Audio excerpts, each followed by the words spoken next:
This is the weekly sales meeting for November 26, 2023. My name is Chris Fleming. You can reach me at chris@cdmediaconsulting.com or go to our website at cdmediaconsulting.com. Today's topic is simplicity is sophistication.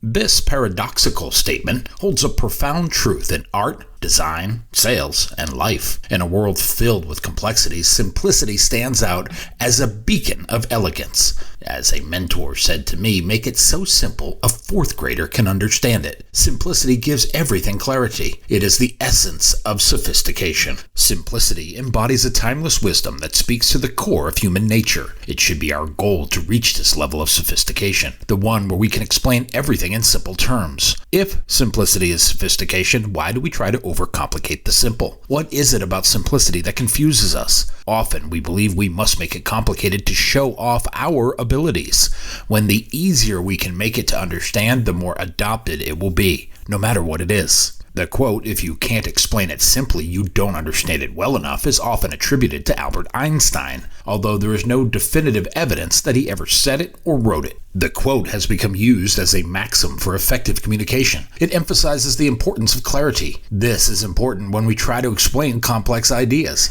How is that for simple? In our rush to be first with everything, we often don't take the time to make sure it is understood, and understood by the largest group of the general population. And to illustrate my own example, I did it. I made a sentence more complicated than it needed to be. We should take the time to make it simple so it is accepted by more than our inner circle. Leonardo da Vinci is often credited with coining the phrase, "Simplicity is the ultimate sophistication." Da Vinci's genius encompassed various fields. He is known for his paintings. He crafted masterpieces like the Mona Lisa. He is also a futurist and had a penchant for engineering. He was one of the first to propose a marvel of science like flying machines. He understood that simplicity was not merely a matter of minimalism or reduction. It was the ability to distill complexity into its most essential elements. Do you think Da Vinci had a hard time being understood during his time? Imagine trying to explain flying machines to those who believed the world was flat. In art and design, simplicity is an aesthetic principle.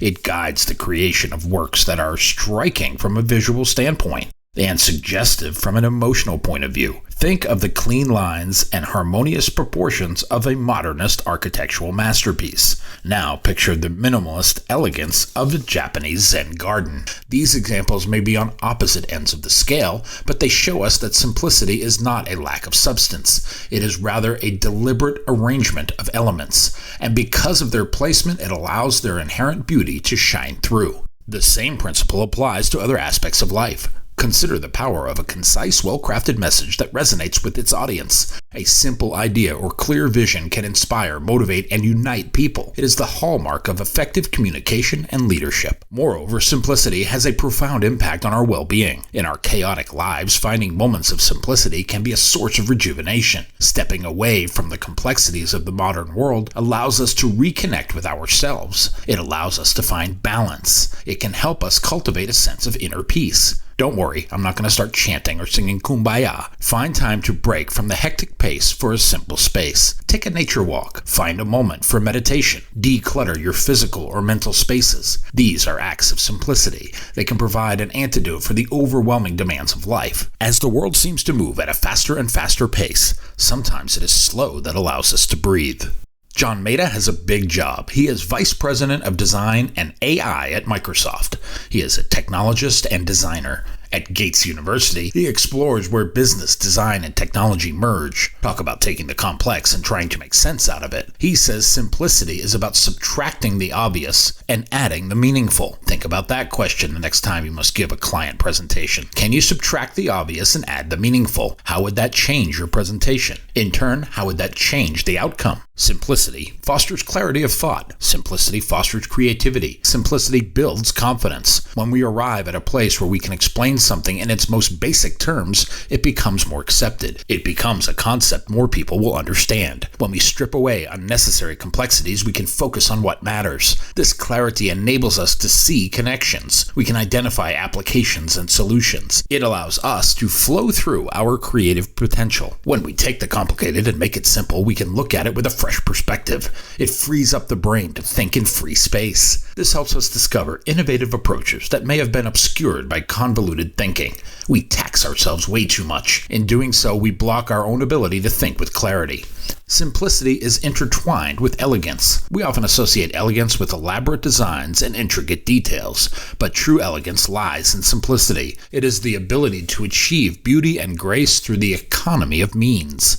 It could be a minimalist piece of furniture. Its clean lines and selected materials can shine through. Or we can look at the world of fashion. A simple and well-tailored outfit can make a lasting impression. It may also be far more effective than an ostentatious display of excess. The excess will be out of vogue long before the simple classic. It was the American poet and educator Henry Wadsworth Longfellow who said, "In character, in manner, in style, in all things, the supreme elegance is simplicity." Think of that the next time you sit down to write a client proposal. Ask how simple can I make it, not how much stuff can I put into it. It's not a term paper. You're not being graded by weight. Embracing simplicity requires discipline and a willingness to let go of the unnecessary. It involves stripping away layers of complication. It is the process of streamlining. It is getting the focus on what matters. It is not what matters to us, but what matters to the receiver of the message. Human beings listen with a selfish ear. IBM used to call this WIFM, W-I-I-F-M. It is an acronym that stands for What's in it for me. That's how people listen. They consume content from their own point of view. Focus on what matters to them and you will grab their attention. This applies not only to art, design, and communication, but also to our daily lives. Simplify your routine. Declutter your space, both physical and digital. Cultivate mindful habits. We do this and we can create room for growth. Operating in the simple will give us a deeper connection with ourselves and others. As the American poet and journalist Walt Whitman wrote, "Simplicity is the glory of expression." He would know. Because it is simple does not mean it is weak. We must come to grips with that concept. Simplicity should not be mistaken for mediocrity, nor should it be mistaken for a lack of ambition. It is not about settling for less. It is about achieving more with less. The pursuit of simplicity requires a keen understanding of the essence of things. It gives us the ability to decide what matters and the courage to cut the superfluous. It is an ongoing process of refinement that makes it sophisticated. Greg McKeown is an English leadership and business strategist. He is a New York Times best-selling author. His best-selling book is called Essentialism, the Disciplined Pursuit of Less. His take on the subject is, simplicity is the key to brilliance in whatever you do. Much of our reliance on complexity comes from overthinking. Our minds are often our worst enemies. We get stuck inside our noggins and overanalyze everything we touch. The British author Sir William Golding is a fan of the simple. Base elements are the key to his literary success. After all, he gave us Lord of the Flies. And he gave us this gem. The greatest ideas are the simplest. All is to say the simplest approach is usually the best. It can be the secret sauce that gets us to close sooner rather than later. As we build our sales material and collateral for our customers, stop and take a step back. Ask yourself, does that belong in my presentation? What does it add to the customer experience? Sure, we love to tell people how great we are, but do they care about how many awards we have won? Or are they listening, reading, or watching with a selfish ear? The magic happens when we follow the KISS theory, another acronym that stands for Keep It Simple, Stupid. Strip away everything that derails you from the essential conversation. Focus on the problem you can solve. Focus more on the why than the how. They are hiring you for the how, but must believe in the why. Get rid of everything that distracts from that singular focus. Don't derail the presentation or sales conversation. Drop non-essential topics that can get the conversation off track. Break it down to its simplest form. Show them what their responsibility is in the equation. What do you need from them to move forward? What puts this plan in motion? Focus on what moves the needle. The German-American painter Hans Hofmann was famous for being both an artist and a teacher. His career spanned 2 generations and 2 continents. He is considered to have both preceded and influenced the art form of abstract expressionism. He wrote, "Simplicity is the ultimate sophistication. When you simplify, you eliminate the unnecessary so that the necessary may speak." As an artist, he is known for his use of push and pull with colors, shapes, and placement. What makes it unique and distinguished is its ability to be expressive in its simplicity. For his art and ours, simplifying does not mean we are cutting corners. It doesn't mean we are taking the shortcut. It doesn't mean we are pressing the easy button. It means we are applying a basic scientific principle. You know the one. It says the shortest distance between 2 points is a straight line. Stay focused on the end goal. Don't add window dressing because you feel you must. Leave it out so the main point will breathe.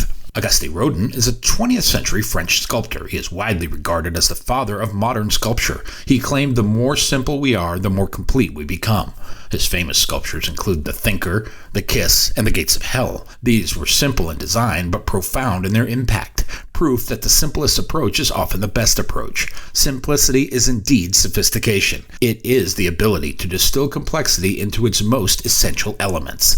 It not only allows us to communicate with clarity and impact, it forces us to get to the center of the action with speed and urgency. It allows us to find our taste in the economy of means. Simplicity has the power to inspire, foster creativity, and elevate our performance.